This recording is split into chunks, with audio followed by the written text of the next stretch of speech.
Mark chapter 9.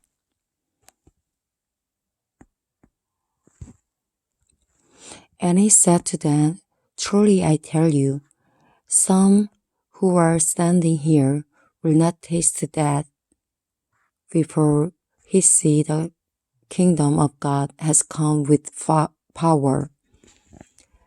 The Transfiguration. After 6 days, Jesus took Peter, James, and John with him and led them up a high mountain, where they were all alone. There he was transfigured before them. His clothes became dazzling white, whiter than anyone in the world could bleach them. And there appeared before them Elijah and Moses, who were talking with Jesus. Peter said to Jesus, Rabbi, it is good for us to be here. Let us put up 3 shelters, one for you, one for Moses, and one for Elijah. He did not know what to say. They were so frightened. Then a cloud appeared and covered them, and a voice came from the cloud. This is my son, whom I love. Listen to him. Suddenly, when they looked around, they no longer saw anyone with them except Jesus.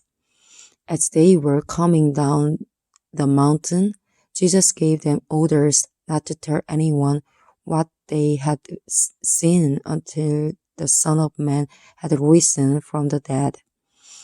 They kept the matter to themselves, discussing what rising from the dead meant. And they asked him, Why do the teachers of the law say that Elijah must come first? Jesus replied, To be sure, Elijah does come first and restores all things. Why then is it written that the Son of Man must suffer much and be rejected? But I tell you, Elijah has come, and they have done to him everything they wished, just as it is written about him. Jesus heals a boy possessed by an impure spirit. When they came to the other disciples, they saw a large crowd around them and the teachers of the law arguing with them.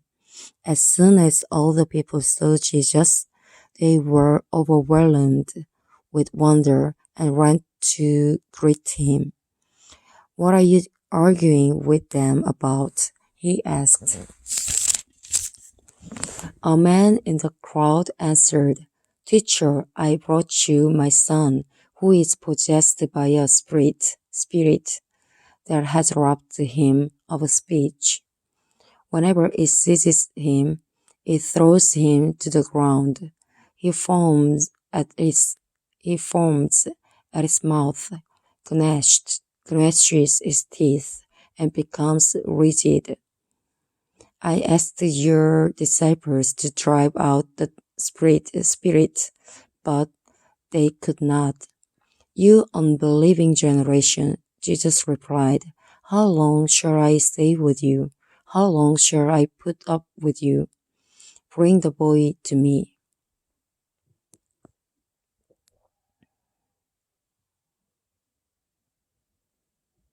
So they brought him. When the spirit saw Jesus, it immediately threw the boy into a convulsion. He fell to the ground and rolled around, foamed at his mouth. Jesus asked the boy's father, How long has he been like this? From childhood, he answered. It has often thrown him into fire or water to kill him. But if you can do anything, take pity on us and help us. If you can,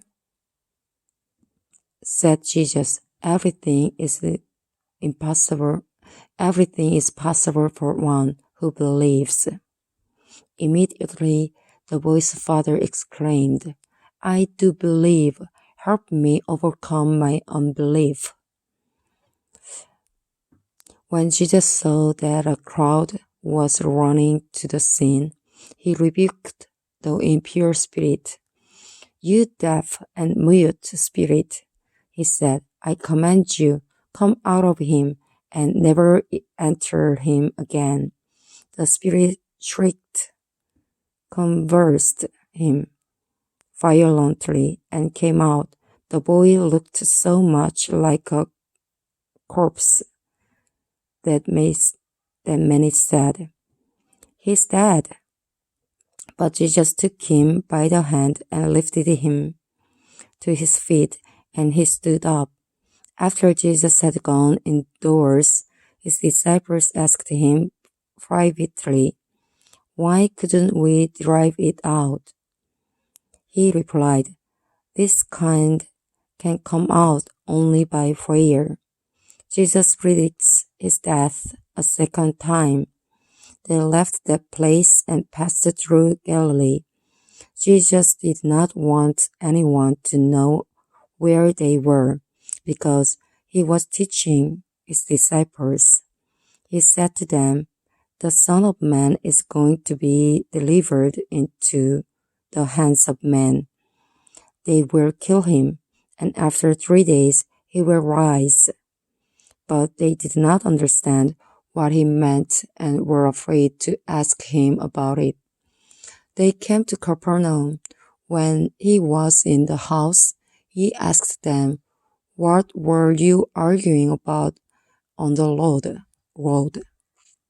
But they kept quiet because on the way they had argued about who was the greatest.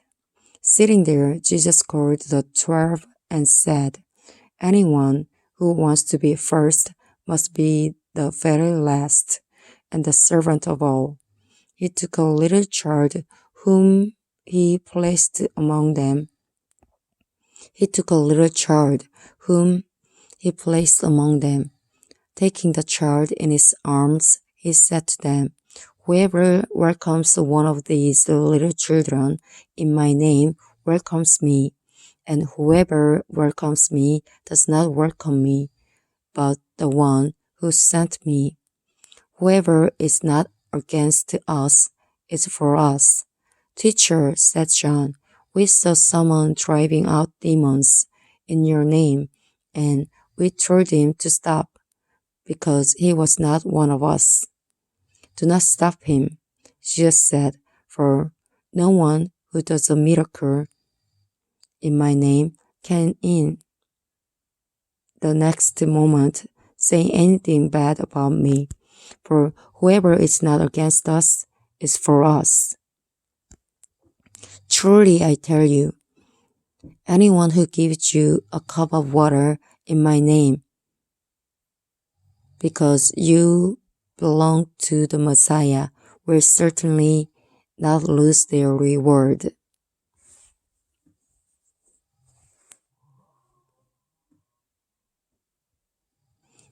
Causing to stumble. If anyone causes one of these little ones, those who believe in me, to stumble, it would be better for them if a large millstone were hung around their neck and they were thrown into the sea. If your hand causes you to stumble, cut it off. It is better for you to enter life maimed than with 2 hands to go into hell, where the fire never goes out. And if your foot causes you to stumble, cut it off. It is better for you to enter life clipped than to have 2 feet and be thrown into hell. And if your eye causes you to stumble, pluck it out. It is better for you to enter the kingdom of God with 1 eye than to have 2 eyes and be thrown into hell, where the worms that eat them do not die, and the fire is not quenched.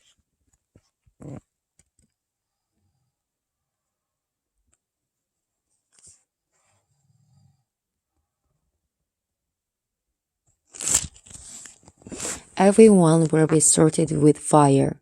Salt is good, but if it loses its saltiness, how can you make it salty again? Have salt among yourselves, and be at peace with each other.